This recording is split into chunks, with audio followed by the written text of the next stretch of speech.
हाँ जी, तो स्टूडेंट्स ये रही आपके एक्सरसाइज 4.4 जिसमें वो कह रहे हैं फाइंड कीजिए values of I and V, यानी कि करंट और वोल्टेजेस की वैल्यूज़ हमने फाइंड आउट करनी है इन द गिवन सर्किट्स। जो दिए गए नीचे सर्किट्स हैं बच्चों, ये बहुत ज़्यादा हैं, तो इनकी एक वीडियो में कवरेज नहीं हो पाएगी। मैं इनकी हो सकता है 2 या 3 वीडियोज़ बनाऊँ, ठीक है जी।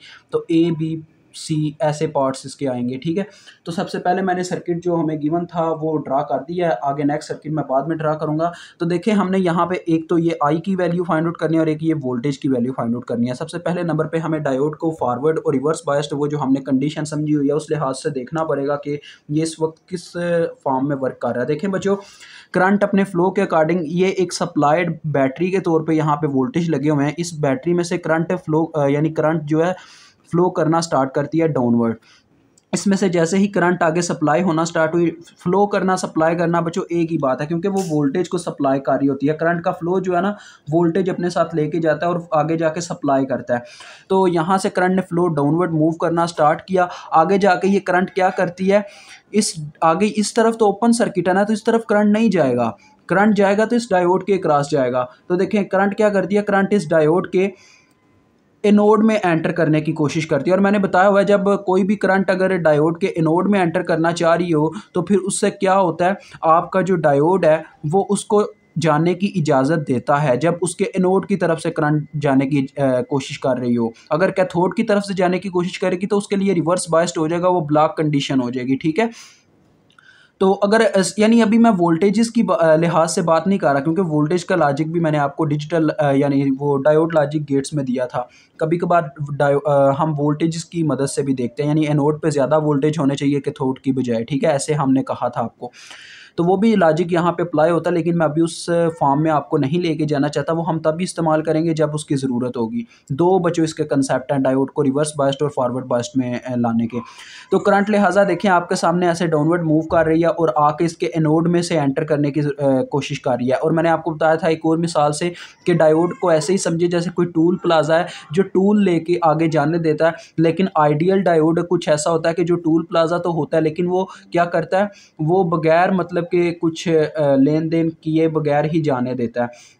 अब हम यहाँ पे समझते हैं, ज़रा गौर कीजिएगा कि जो करंट है वो इसके यानी कि एनोड की तरफ से ही जाने की कोशिश कर रही है। दूसरा रास्ते से जाने की कोशिश करती वो तो ब्लॉक होता, लेकिन ये इस रास्ते से जाने की कोशिश कर रही है। दैट्स वाई डायोड हो जाएगा फॉरवर्ड बायस्ड। फॉरवर्ड बायस्ड यानी कि एक्टिव कंपोनेंट बन जाएगा। एक्टिव कंपोनेंट यानी कि एज अ शॉर्ट वायर के तौर पे वर्क करेगा, क्योंकि ये आइडियल डायोड है। तो अभी मैं इसका नेक्स्ट सर्किट जैसे कि करंट एंटर करिए इसके बिहेवियर के अकॉर्डिंग ड्रा करता हूँ, ठीक है जी। तो ज़रा टाइम दीजिएगा। तो ये देखें, मैंने इस सर्किट को दोबारा से रीड्रा कर दिया है और जहाँ पे डायोड का मन यानी कि हमने बिहेवियर यहाँ पे लगाना है, उसकी जगह मैंने पास ओपन टर्मिनल्स अभी लगाए हैं। जैसा कि हमने बच्चों ये चीज़ जानी कि ये अब फॉरवर्ड बायस्ड एक्टिव कंपोनेंट के तौर पे वर्क करेगा। तो लिहाजा एक्टिव कंपोनेंट कंडीशन में आपको पता है डायोड शॉर्ट वायर से रिप्लेस कर दिया जाता है। आइडियल डायोड की बात हो रही है। प्रैक्टिकल डायोड तो 0.7 वोल्ट का ड्रॉप लेके फिर इस फॉर्म में आता है, लेकिन ये अभी आइडियल की बात कर रहे हैं तो मैं उसमें मिक्स अप आपको नहीं करना चाहूँगा, ठीक है जी। तो ये एज अ शॉर्ट वायर के तौर पे वर्क करना स्टार्ट हो गया। आपको पता है बच्चों, ग्राउंड नोड के 0 वोल्ट होते हैं। अब मैं आई की वैल्यू पहले फाइंड आउट करना चाहूँगा, ठीक है जी। तो देखें, आई की वैल्यू आपके सामने यहीं पे फाइंड आउट होगी, इसके सामने आई इज इक्वल टू। बच्चों आई को फाइंड आउट करने का सिंपल तरीका है वही जो हम लगाते होते थे अपने नोडल एनालिसिस टेक्निक में, leaving current formula with the help of Ohm's law. अब ये जो करंट है वो इस नोड में से लीव करके आ रही है, इस बैटरी में से। बैटरी नोड ही है एक लिहाज से, ये हमारा नोड ही है। तो इस नोड में से करंट हमारी लीव करके आ रही है, ठीक है जी। तो मैंने आपको बताया था लिविंग करंट फार्मूला कैसे वर्क करता है। जिस नोड में से करंट लीव करके आ रही है उसी वक्त उस नोड के वोल्टेज लिख के आगे माइनस लिख दो, ये तरीकाकार था। और आगे जो करंट है वो जाके जिस नोड में एंटर करती है उसके वोल्टेज आगे आपने लिखना है। देखें, करंट ये जो है हमारी यहाँ से लीव करती है और ऐसे गुजरती गुजरती जाके ग्राउंड नोड में एंटर कर जाती है, क्योंकि इस तरफ तो जाएगी नहीं, आगे से ये ओपन टर्मिनल है। तो लिहाजा ये ग्राउंड नोड में जाके एंटर कर जाएगी जहाँ पे 0 वोल्ट है। अगर तो ये ओपन होता, करंट को फ्लो करने की इजाजत ही ना होती, करंट इस सर्किट के अंदर फ्लो ही ना कर पाती। लेकिन ये आगे से शॉर्ट वायर के तौर पे वर्क कर रहा है, डायोड फॉरवर्ड बायस था, दैट्स वाई ये ऐसे वर्क कर रहा है। तो करंट को जाने की इजाजत होगी और करंट जाके 0 वोल्ट में एंटर कर जाएगी। तो 5 माइनस 0 आ जाएगा और जितनी रेजिस्टेंस रास्ते में आई वो आ जाएगी बटे में। ये है बच्चों leaving current formula with the help of Ohm's law. यानी कि देखो, ऊपर वोल्टेज है नीचे रेजिस्टेंस है इक्वल टू आई है, तो ये ओहम्स लॉ हो गया। और लिविंग करंट फार्मूला क्यों कह रहा हूँ, क्योंकि ये लीव करके ऐसे फार्मूला बना रही है। यानी यार मैं नहीं जानता ये एग्जिस्ट करता भी है फार्मूला के नहीं, लेकिन मैं जो बच्चों को समझाता हूँ ना किसी वर्ड से समझाता हूँ, क्योंकि अगर यार आपको अपने भाई का नाम याद है ना, तो आपको इस वजह से याद है क्योंकि आपकी मेमोरी में ये सेव है वो आपका भाई है, ठीक है। अगर आपके मेमोरी में ये चीज़ सेव नहीं ना होगी कि आप उसका नाम क्यों याद रख रहे हो, तो आपको कभी ना कभी वो भूल जाएगा। जैसे आपके दोस्त होते हैं जो मैट्रिक लेवल पे होते हैं, या एफएससी वाले तो चलें तकरीबन याद रहते हैं, लेकिन मैट्रिक लेवल के अक्सर भूल गए होते हैं जिनकी कोई अहमियत नहीं होती आपकी ज़िंदगी में। तो यही चीज़ है कि उनका आपने ना कोई लॉजिक नहीं रखा होता कि इसको हमने इस वजह से याद रखना है। कुछ याद होते हैं जिनको आप ज़्यादा गहराई से जानते हैं। अब ये देखें मैंने किया 5 डिवाइडेड बाई 2.5 तो ये आ रहा है 2, और किलो ऊपर जाके मिली बन जाएगा, तो 2 मिली एम्पेयर हमारे पास आई की वैल्यू आ गई। अब बच्चों अगर तो आप जानना चाहते हो ना इस वी की क्या वैल्यू है, तो इस रजिस्टर के क्रॉस कितने वोल्टेज का ड्रॉप आता है वो आपने कैलकुलेट कर लेना है। और मैंने आपको ये प्रीवियस क्वेश्चन में ही समझाया था एग्जांपल 01 में कि क्या होता है जिस रजिस्टर के क्रॉस यानी अगर ऊपर सप्लाइड बैटरी लगी हुई है ना, तो नीचे जितने भी कंपोनेंट्स होंगे वो अब्जॉर्प्शन वाले होंगे, वो वोल्टेज अब्जॉर्ब कर रहे होंगे। और वोल्टेज अब्जॉर्ब तब होता है जब करंट उनके पॉजिटिव टर्मिनल में अपनी डायरेक्शन के अकॉर्डिंग एंटर कर रही हो। और इसी वजह से हमने इसको इस तरह से मेंशन किया, प्लस का साइन ऊपर, नीचे नेगेटिव का साइन, क्योंकि करंट ऐसे डाउनवर्ड मूव कर रही है तो ये ऐसे ऊपर की तरफ से पॉजिटिव टर्मिनल में एंटर करके आएगी, ठीक है। इसी वजह से देखें नीचे इन्होंने ये वोल्टेज भी पहले पॉजिटिव का साइन लिया हुआ। हम V1 अगर कैलकुलेट कर लेंगे ना, क्योंकि ये वोल्टेज अब डिस्ट्रीब्यूशन हो रही है, अगर मैं V कैलकुलेट करना चाहता हूँ तो मुझे ये पता होना चाहिए इस रजिस्टर ने कितने वोल्टेज अपने पास रखे हैं। तो देखें V1 कैलकुलेट करने का सिंपल तरीका, voltage is equal to current into resistance, Ohm's law. तो करंट आई है, जबकि पहले मैं रेजिस्टेंस की वैल्यू लिखना चाहूँगा 2.5 के, फिर करंट की वैल्यू, क्योंकि करंट जिस टर्मिनल में एंटर करती है उस साइन के साथ आती है। करंट अपनी डायरेक्शन के अकॉर्डिंग इसके पॉजिटिव टर्मिनल में एंटर कर रही है, तो लिहाजा ये प्लस में एंटर लिखी जाएगी। अगर नेगेटिव में एंटर कर रही होती ना तो हम माइनस आई पुट करते, लेकिन नेगेटिव में तो करेगी नहीं ना। असल बात यह है क्योंकि ये एक अब्जॉर्बिंग कंपोनेंट है, तो इसको इस तरह से हमें लिखना पड़ा।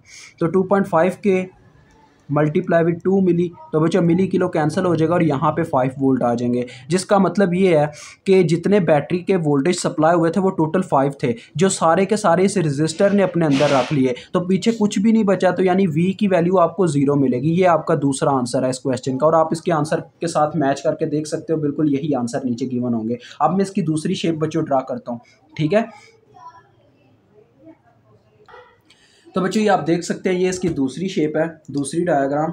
तो यहाँ पे अब आप देखें डायोड का क्या बिहेवियर है, बिल्कुल सेम वही सर्किट है, लेकिन उन्होंने डायोड को उल्टा करके लगा दिया। अब ज़रा गौर कीजिएगा, करंट जो है वो अपनी डायरेक्शन के अकॉर्डिंग इस तरह से मूव करके आ रही है, और वो यहाँ पे इस तरफ तो जाएगी नहीं जैसे वहाँ पे था, तो लिहाजा वो नीचे डाउनवर्ड मूव करेगी और डायोड के कैथोड में से एंटर करने की कोशिश करेगी। डायोड को बोलेगी मैं कैथोड वाली साइड से एंटर करना चाहती हूँ, जबकि डायोड कहता है मैं सिर्फ उस वक्त अलाउ करता हूँ जब कैथोड की बजाय हर एक चीज़ एनोड की तरफ से आ रही हो, करंट एनोड की तरफ से आ रहा हो, तब वो अलाउ करता है, यानी as a forward biased behave करता है। लेकिन क्या होगा यहाँ पे, असल में ये होगा कि जो करंट है वो इसके यानी कि क्या नाम है कैथोड में से एंटर करने की कोशिश करेगी। डेट्स वाई ये उसको कहेगा कोई इजाज़त नहीं है भाई, मैं रिवर्स बायस्ड हो गया हूँ। रिवर्स बायस्ड कंडीशन मीन्स के कट ऑफ हो जाएगा। कट ऑफ का मतलब ऐसी एक वायर जिसके अंदर कनेक्शन ही नहीं होगा, करंट फ्लो ही नहीं कर पाएगा सर्किट के अंदर। अभी मैं इसका ना रिजल्टेंट सर्किट भी बनाता हूँ, लेकिन आपको उससे पहले थोड़ा लॉजिक देना चाहूँगा। तो बच्चों असल में ना अगर आप वोल्टेजेस की फॉर्म में समझना चाहो ना, जैसे कि मैंने आपको बताया था एक और कंडीशन होती है चेकअप करने की कि वो फॉरवर्ड बायस्ड है या रिवर्स बायस्ड है। जब डायोड के एनोड पे आपको ज़्यादा वोल्टेज मिल रहे हों कैथोड की बजाय, तो तब आपके पास वो फॉरवर्ड बायस्ड होता है। तो देखें यहाँ पे हम लेट से कहते हैं, क्योंकि अभी हमने ये लॉजिक नहीं था बनाया, जब यहाँ से करंट आ रही थी तो यानी आपने ना ये कंसीडर नहीं करना रेजिस्टर के क्रॉस कितने वोल्टेज ड्रॉप आ रहा है, आपने बस ये कंसीडर करना है करंट किस बैटरी में से आ रही है और वो वोल्टेज कितने हैं। तो देखें ये एनोड साइड थी, ये नीचे वाली कैथोड साइड थी, तो 5 वोल्ट थे ना, 5 वोल्ट करंट अपने साथ लेके आ रही थी। तो एनोड साइड पे 5 वोल्ट आ रहे थे, जबकि कैथोड साइड पे नीचे से 0 वोल्ट आ रहे थे। तो इसका क्या मतलब बना, क्या लॉजिक बना, एनोड साइड पे कैथोड साइड की बजाय ज़्यादा वोल्टेज है, जिसकी वजह से ये फॉरवर्ड बायस्ड हो गया। अगर इसका उल्टा होता है जैसे अभी हो रहा है, देखो ये करंट है हमारी, ये अभी भी 5 वोल्ट लेके आ रही है, लेकिन अब ये कैथोड साइड पे 5 वोल्ट ला रही है, जबकि एनोड साइड पे कैथोड साइड से ज़्यादा वोल्टेज होने चाहिए फॉरवर्ड बायस्ड कंडीशन के लिए। तो यहाँ पे तो 5 आ रहे हैं, इस साइड पे 5 वोल्ट आ रहे हैं, ठीक है जी। करंट की वजह से, जबकि नीचे वाली साइड पे ये ग्राउंड लगा हुआ है जिसकी वजह से यानी कि एनोड वाली साइड पे 0 वोल्ट आ रहे हैं। ये तो उल्टा हो गया, यानी कि एनोड को कम वोल्ट मिल रहे हैं कैथोड की बजाय।